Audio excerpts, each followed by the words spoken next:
Welcome to the Virginia is for Laughers podcast, brought to you by X2 Comedy.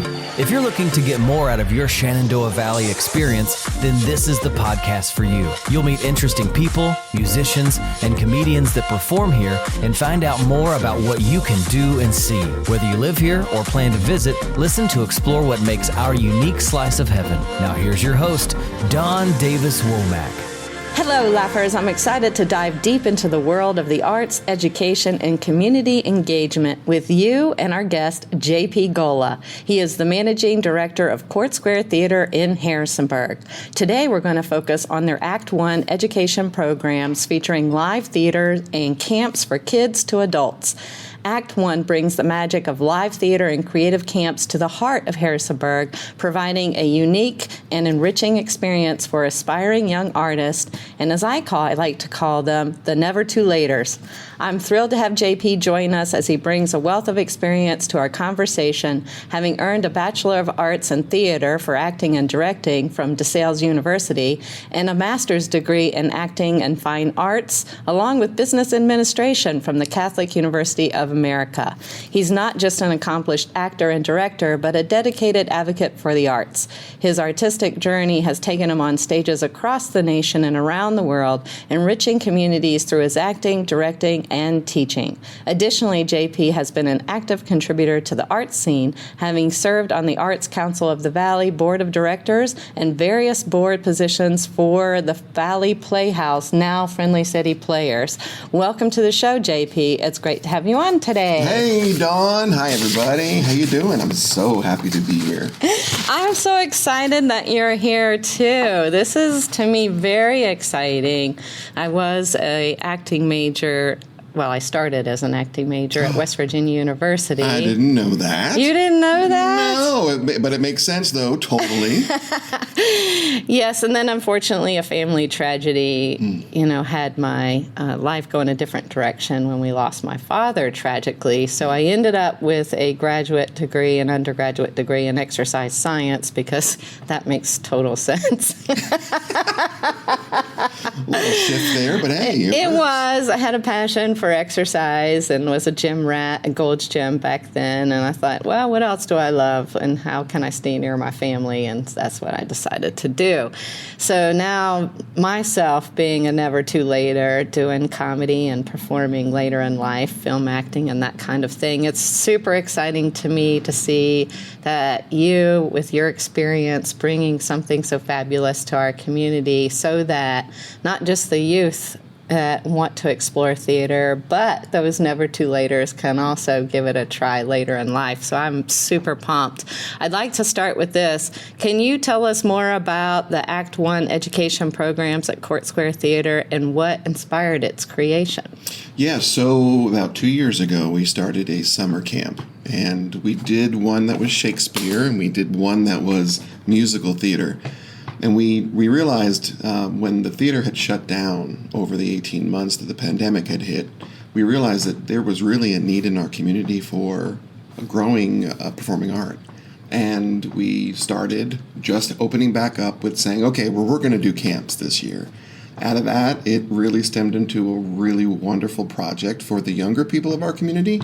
And then we decided to grow it even more. And now we do components of it that are for the more senior in our community, the people who want to dive into performing art that just never really did it when they were young or want to get back into it now that they are more seasoned. So, yeah. Yeah, the first summer camps for the kiddos, that was 2022? Yeah. Mm-hmm. Okay. Mm-hmm, yeah. All right. And how many camps did you have we had the two. First year? We just had 2 weeks. We had one that was Shakespeare camp, and then we had one that was a musical theater camp. Mm-hmm. Okay. What do you think makes Act 1 different from other theater education programs? You know, I don't know exactly what makes it maybe different. What I will say, what gives us a little bit more of a specialness is that we are a community theater.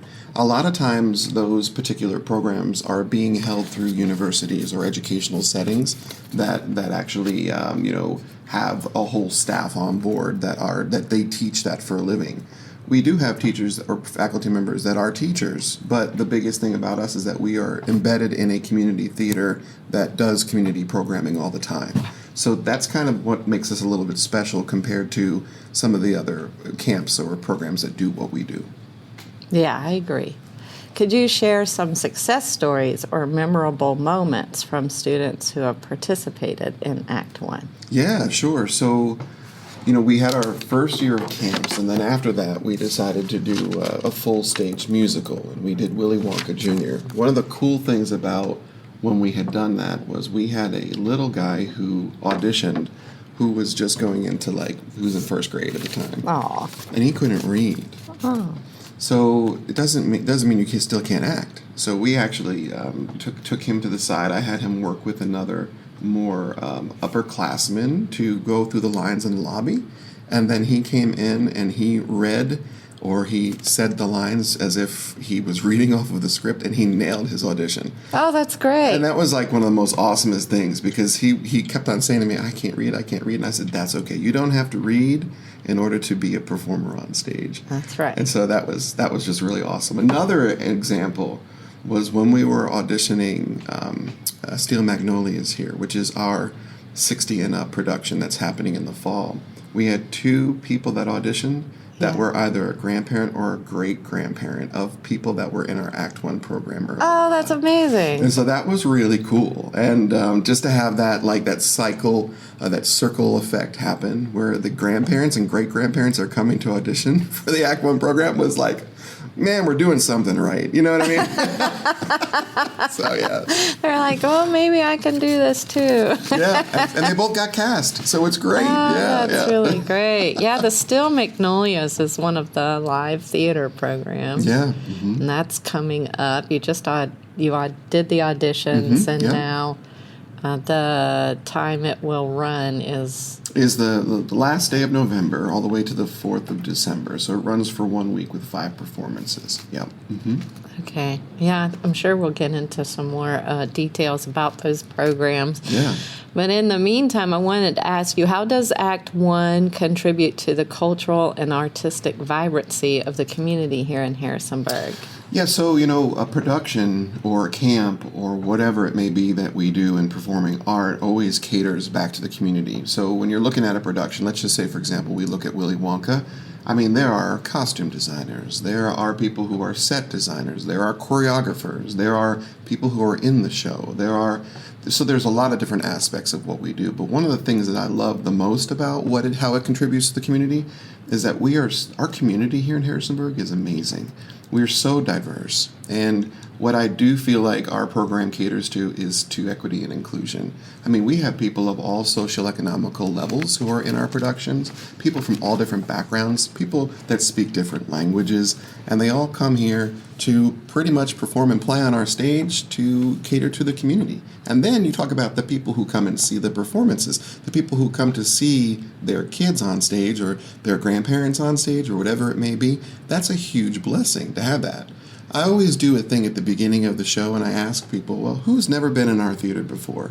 And about 30% of the people that raise their hand are people who've never been here before. So that's a huge thing. Mm-hmm. They never even knew that Court Square Theater even existed because of where we're located. Yeah. So it feels really good. So that's one of the major things about what we do. Yes, I think that this theater, which we are actually sitting in right now. I know, right on center stage. We are. So we're looking out to, it's an empty theater at the moment. But you do give, I think, new meaning to the phrase hidden gem. Oh, yeah, absolutely. Yes. We're in what used to be the Rockingham County Motor Company, right? Rockingham Motor Company. It was a Ford dealership from 1920s all the way up to 1979 that sold vehicles, cars. And the cool thing about this space is that this is where they worked on the vehicles. Oh, I didn't know that. That's why you see these big beams that go across. That were used for lifting the vehicles up and down. And then next to us where Horizon Gifts is, that was the showroom. That's why they had those big, pretty windows with the stained glass above that says Rockingham Motor Company. Yeah. And there's other offices inside this building outside the theater, as well as Capital Ale Restaurant, which is a popular restaurant here in downtown.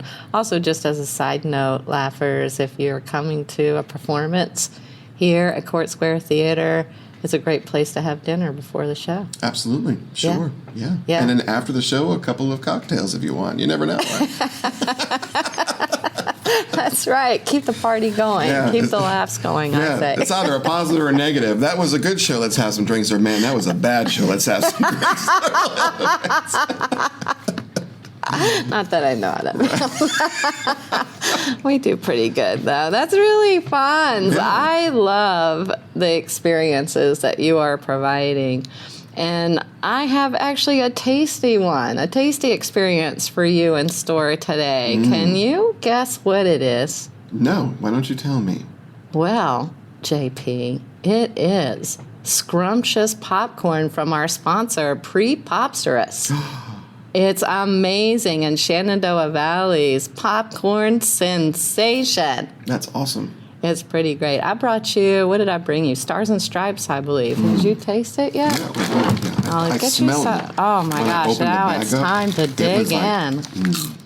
It smells cheesy. It's so good. They have so many salt and sweet flavors. It's a cornucopia of sweet and salty, to tell you the truth. And we're coming up on Thanksgiving cornucopia time. This is really good. Isn't it amazing? And Yep. did you know that their kernels, their kernels are grown right here in the Shenandoah Valley? No kidding. Really? That's awesome. I can tell. Yes, this definitely tastes like Shenandoah Valley. There is a distinct taste, isn't there? Nope. Plus, did you know this? Their factory is 100% nut-free. That's cool. Now that's important because we've had several people in our productions that have allergies to peanuts. Oh my gosh, So, yeah. and they would love this popcorn Yeah. for sure. Yeah. Plus, it's perfect for any occasion as a gift, birthdays, anniversaries, you name it. And you know the great thing about this gift is? What? It doesn't require you to guess anyone's shirt, shoe, or hat size. I like that. Just taste buds, right? Yeah. So many people wearing hats these days. Yeah. It's great. Pre-Popsterous is also generously offering a discount to our laughers of 15%. What? That's awesome. It is awesome. Yeah. So all you have to do, laughers, is use promo code LAUGH15. That's LAUGH15 when you visit prepopsterous.com today. That's prepopsterous.com.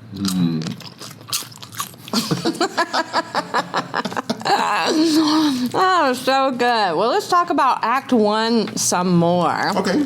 And you guys offer, excuse me, so good, this popcorn laugher. Sorry about it, got distracted. You offer a diverse range of theater experiences, and we talked a little bit about Steel Magnolias, but can you give us a general overview of all the different programs and activities available? Yeah, sure. So we started with our summer camps. The first year we did it, it was just 2 weeks. And then last year that we did it, we did 3 weeks. We found that our education levels needed to be kind of like elementary, middle school, and then high school. And so we'll continue that. That's a summer thing that we do. Registrations start for that usually at the beginning of the year, January, February. And then we go up with those particular weeks, the last 3 weeks of July. In the fall, we do a 60-plus show for seniors in our community, and we just cast Steel Magnolias, which goes up at the beginning of December, last day of November this year. Next year, we're going to be doing 12 Angry Jurors. We've already obtained the rights to that, so that will be fall of next year. So we have a staple of always wanting to do a show for the more seasoned in our community, right? And then we do a spring musical. So last year we did Willy Wonka. This year we're doing Shrek Jr. coming up. Now, that goes up in February, so I would say this year, but it actually goes up in 2024. But we will audition that on the 22nd and the 23rd of October, so next month. And it's auditions right here. And that's for a mixed cast. So that's for people that are grades 2 all the way up until high school.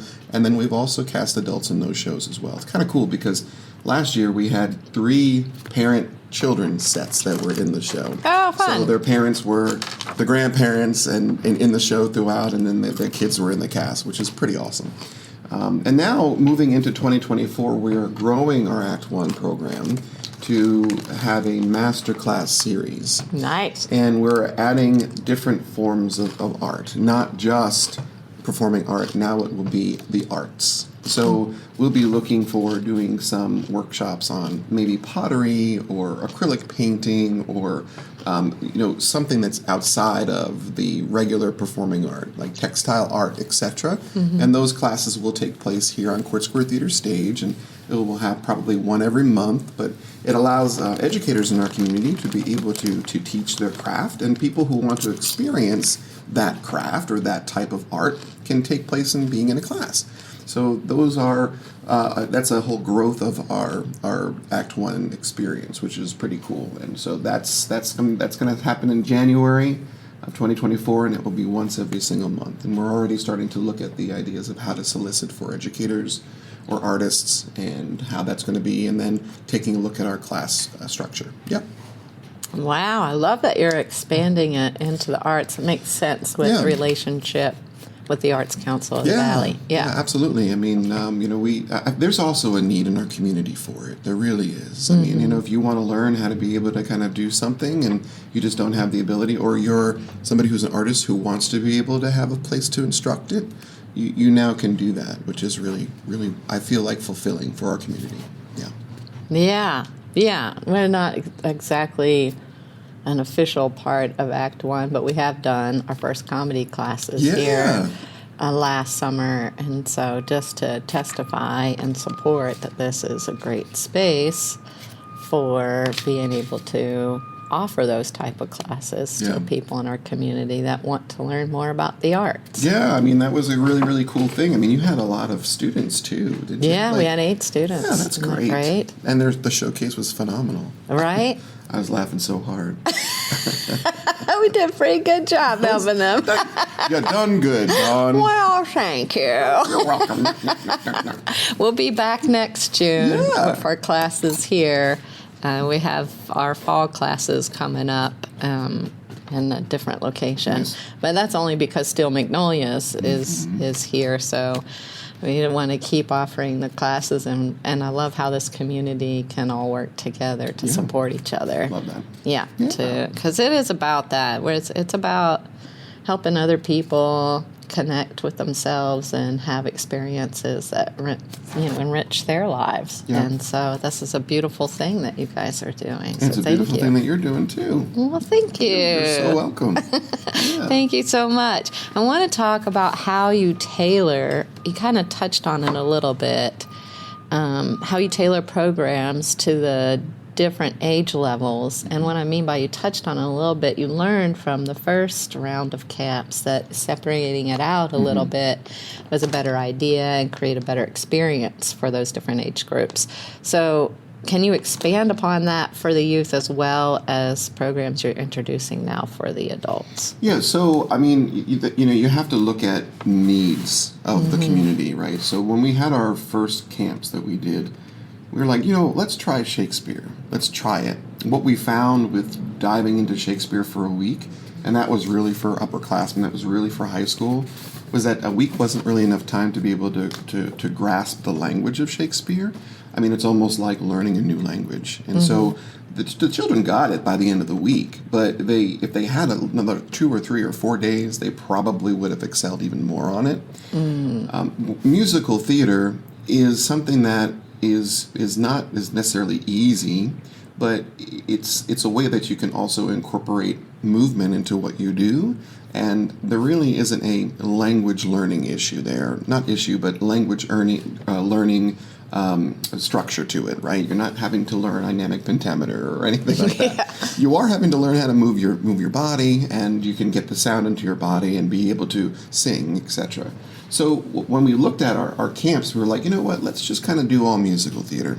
MTI, which is who we get our licensing through. Can you slow down for just a second? What is MTI? MTI, so Musical Theater International. Thank you. They're a company that we get our licensing through. They hold all the big licenses for all of the big musicals. Right. And they do several different musical reviews. And so the cool thing about a music review is you can select like 5 or 6 different songs out of that and just do those and perform those. And if you do 3 different camps, you can kind of select, okay, well, let's do these 5 for this camp, these 5 for this camp, and then we can kind of move it and cater it to what our needs are for the needs of the young participants who are participating, right? Yeah. So that was kind of a cool thing. So that's a little bit about how we looked at it. But the biggest thing was when it came to the next year of doing it, we're like, okay, well, let's now take a look at the age ranges, right? Obviously, somebody who's in middle school might not go along with somebody who's a junior in high school, right? Not, meaning that the capability of being able to dance as well, or take in the instruction as well might be a little different, and therefore the difficulty of the song selection might change a little bit, right? Right. So we decided to kind of cater it from like 1 through 4th grade. And then 5th through 7th or 8th grade, and then high school. So, and that worked, and it worked really, really well, and it was very successful. Yeah. Wow. Yeah. Yeah, and then you're just like, we can't leave the adults out. Yeah. Well, I had done a talk back with Sunnyside Retirement Community when I first took on the job in August of 2021, and I went in there and I spoke to so many awesome people who talked about how they used to be involved in performing art. In some way. One was a director, one was a dancer, one was an actress, and I was like, wow, So it was always a vision to want to do something for the more seasoned in our community, the people who really are always supporting our theater, right? Absolutely. And so then that was kind of the vision, to do something that was a fall show that was really just for them. And it's an interesting kind of look at it. I had many conversations with Steve Weingard, who is our director of the piece, who's also a seasoned gentleman in our community, right? Hope he hears this. Yeah. Hey, but Steve. it was a really interesting look at it, because Steel Magnolias has a pretty vast age of cast members, right? There are 6 ladies that are in the show, and one of them's a daughter, and then you have a shopkeeper, and then a younger assistant. But the way that the script works is you could cast somebody who is a Shelby, who maybe is 60, who could look like she's in her 40s, as long as her mom, Malin, looks a certain age, and the rest of the cast looks a certain age. That's true. Because if you look at the movie, the one that was done with Olympia Dukakis, and you look at that, you say, ooh, they weren't much older than I am, because Shelby could be 16, 17, or 18 years old. And that's kind of changes it, because if I have a 30-year-old, you know what I mean? So we look at it, we say, oh, we could be those people, but it really all depends on casting. So that is the concept of Act 1's fall show. It is just for 60 years and older, and we do have a Shelby that is cast who is of that age and will be great on stage to play Shelby, compared to with her counterparts that are in the cast. So it's pretty cool. Yeah. That is really cool. Now, you have extensive experience in the theater world. How do you see live theater impacting the personal and creative development of young people? Yeah, that's a great question. So, theater allows us to be able to explore, release the walls that we have up, and explore taking on maybe another persona and acting that out on stage. A lot of times it is the stepping stone for you to be able to let go of judgment, the judgment area, right? And I am a firm believer that as young people, if you get the chance to be able to experience that in a non-judgmental space, it can open up your whole world to amazing opportunities, public speaking, being able to be comfortable on stage, being able to be comfortable in front of other people. Granted, whether or not you can see them in the seats because of the stage lights or not, it's still that process in it. And when you're looking at education, and you're looking at arts education and the importance of what that is, and how people can really open up their shell or take down their wall, it really can improve something. And if you did that at a younger age, it just sets up, in my opinion, a wonderful future with being able to express yourself through that type of art form. Yeah? And so when we're looking at the Act 1 program, one of the things that we saw in this area is that there just really are not a lot of places here in Harrisonburg that can cater to performing art for young people.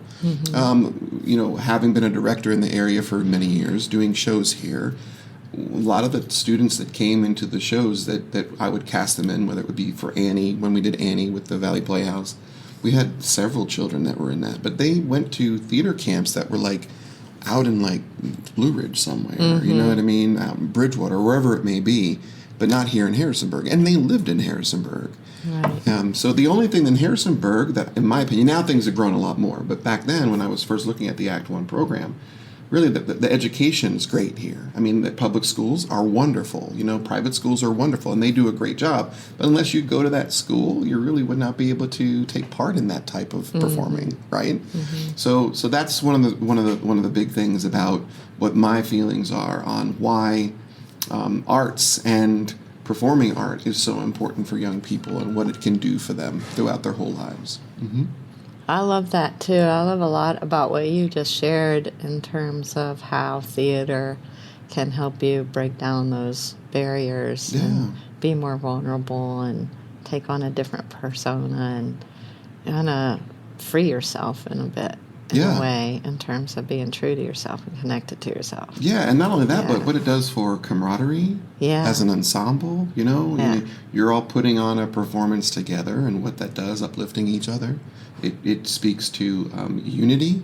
It speaks to equity. Everybody is all the same. We're all on one level, and that's kind of a cool thing that you can pick each other up and do that. No different than sports. It's just another side of it. They're all in one common goal to be able to have a great performance for the community, which is great. Yes, and I would add collaboration to that. Absolutely. Sure. Yeah. Which this does provide some additional outlets to our youth. There are some athletic people out there that are talented in performing on stage as well, but that's not everybody. Right. You know, and then there are other youth that have an inclination and the ability and skills to do the sports, and then there are the youth that have the inclination and the ability to do the arts. Right, exactly. Yeah, so I love that we're providing something for them. And honestly, and a little bit selfishly, if I may add, some of these young people could get interested in comedy. Yeah. Many of them are comedians. And that's just the great thing about them, you know what I mean? Yeah, that's right. I don't think me or any of our faculty members, when we leave after a day of camp or after a day of rehearsals or after a show, I don't think any of us ever say, you know what? You know, we always leave laughing, and that's the most important thing. We always like where did this, like, out of nowhere, this kid all of a sudden can do like these triple backflips or these cartwheels, and like, where the heck did this kid come? Like, what is this? And it's like the day of the show. You know what I mean? Like, where did this, like, these bag of tricks come from? Like, all of a sudden you pull a hat trick out of nowhere, and all of a sudden like, where did this come from? It's amazing what it does when you have people out there to perform to. You know what I mean? Yeah, you do see people growing to new levels when they put themselves out there like that, which is really fun to watch. We see that in the comedy world, we too. We said, you know, you're marking right now. You're marking. You're marking? Yeah, you're marking. You're just marking your moves. You're just marking your notes. Yeah. And then all of a sudden, when there's people in the seats, they're just belting it out for the rafters. Like, whoa, where'd this little voice come from? You know what I mean?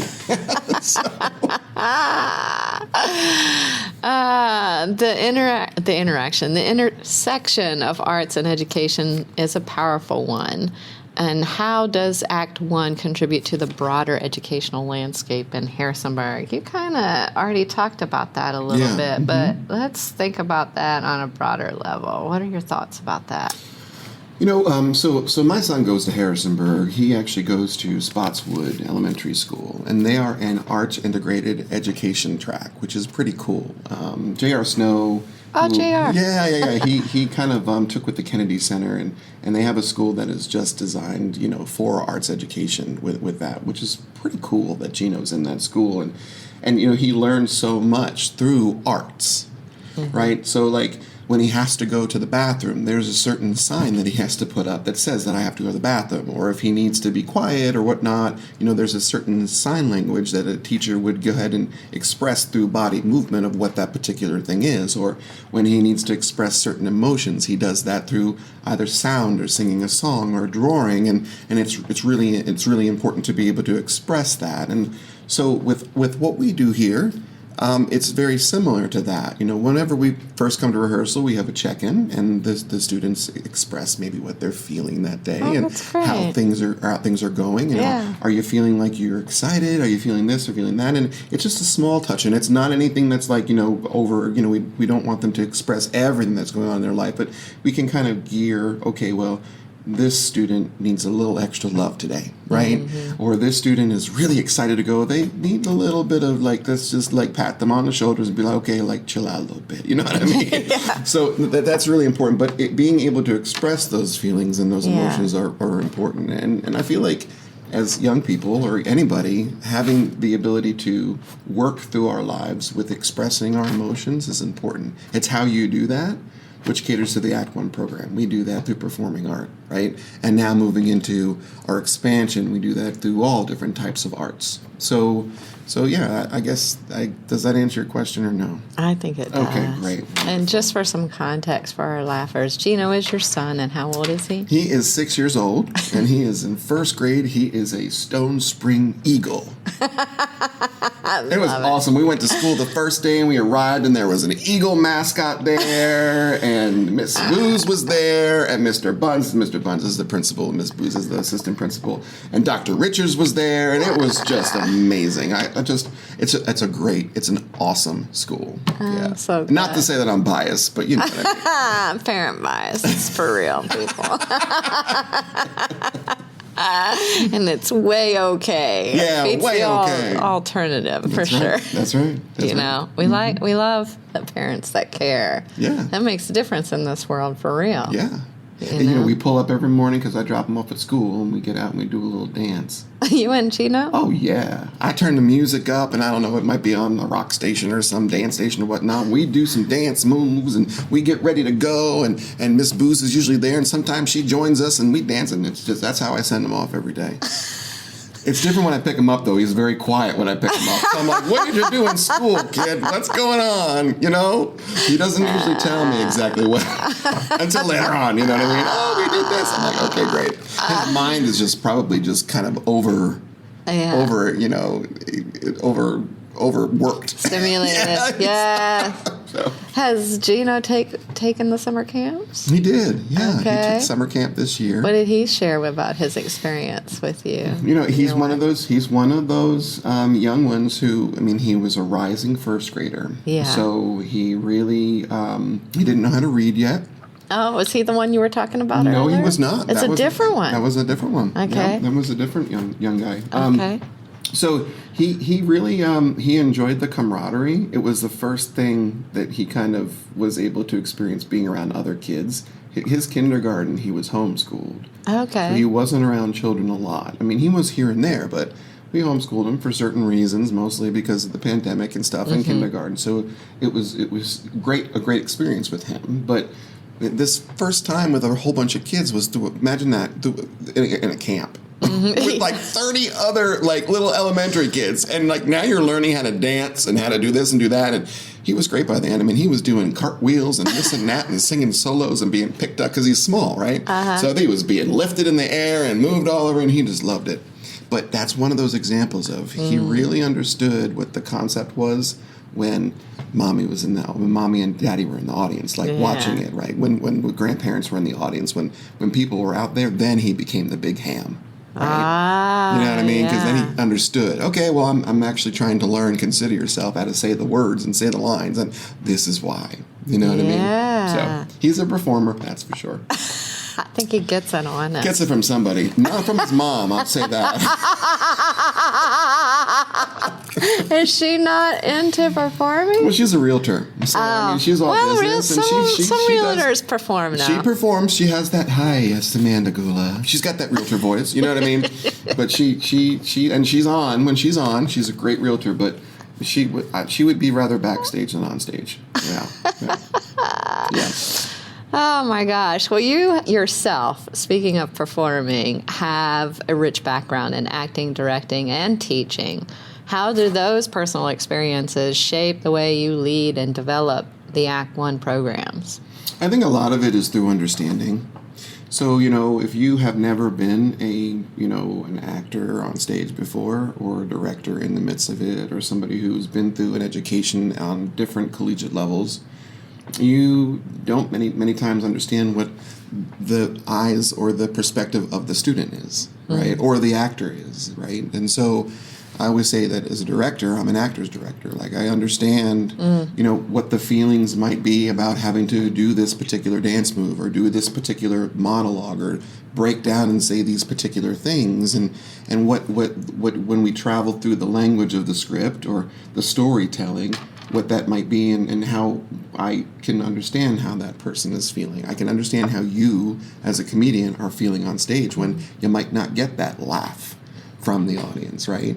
And so at the end of the day, it's kind of that kind of caters back into the world of making sure that I do my due diligence for the community in making sure our program can cater to that, And yeah, okay, so I have a lot of acclimates, right? I was a professional actor, professional director. I went to school here. I've got all these different degrees, and you put them on the wall, but those degrees are not what make our community necessarily amazing, right? It's with working with what we can do with our community and making that shine through our people in the community, right? Making our community have that, what you said, the dazzle of the gem.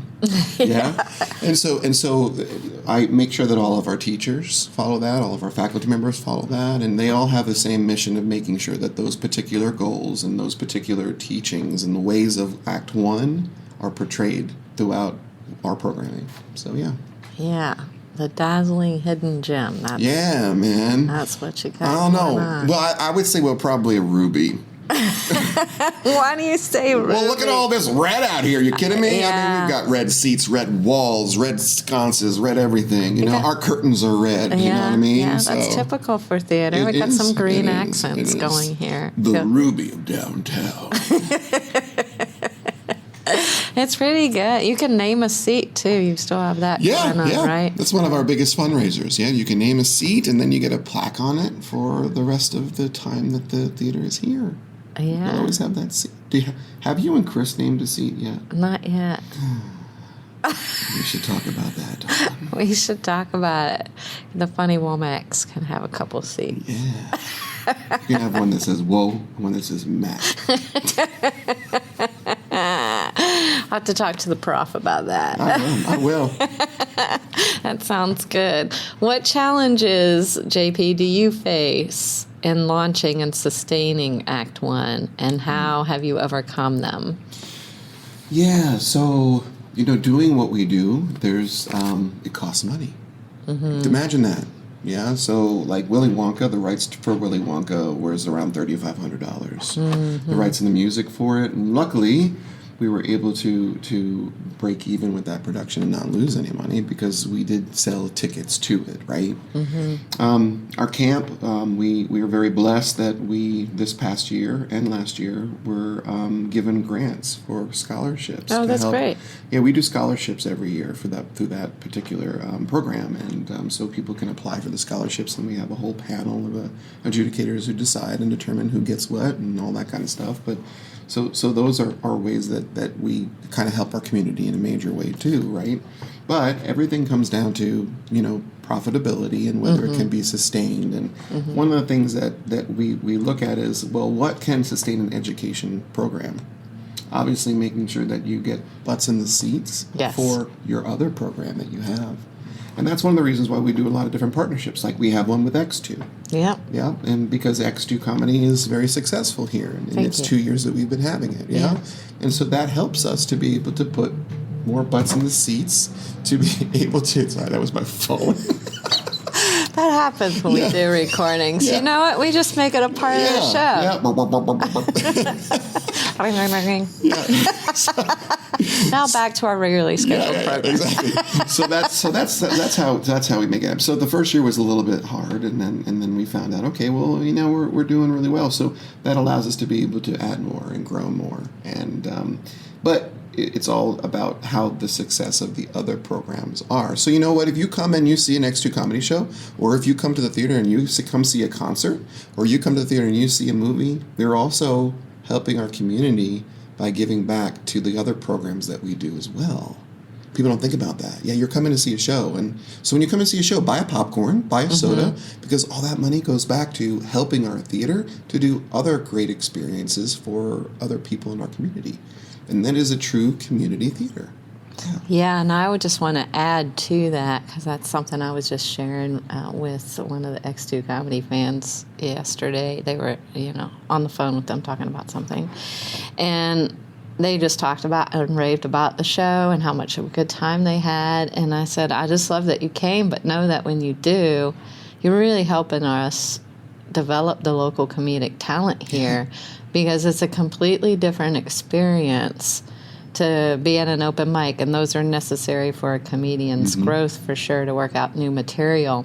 But to get on this stage right here at Court Square Theater, for example, and be on a professional show where their professional comedians regionally and nationally touring come through, that helps raise their ability to develop their craft and perform on stage, just the experience itself, but also their ability to network with these comedians that are further in their career than they are.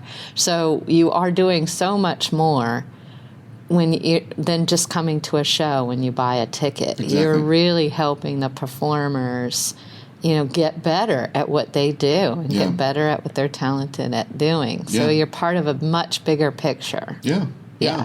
I don't know if people really realize that, but that's great. Maybe if we can touch the hearts of two people that listen to this, and they can understand how that's important and how it helps so much. Yeah, it really does, and I think it's awesome. I love being a part of it. Me too. I love being a part of it. How can the adults and parents with aspiring young artists get involved with Act One? What advice would you offer to those considering to participate? Yeah, sure. Words? Yeah, that's great. That's great. So we do, on our website, there is a part where you can look up Act One. And there's a part that talks about auditions coming up. So if you're interested in having your child be in Shrek Jr., for example, you would first want to take a look at what the requirements are for that as far as the age ranges.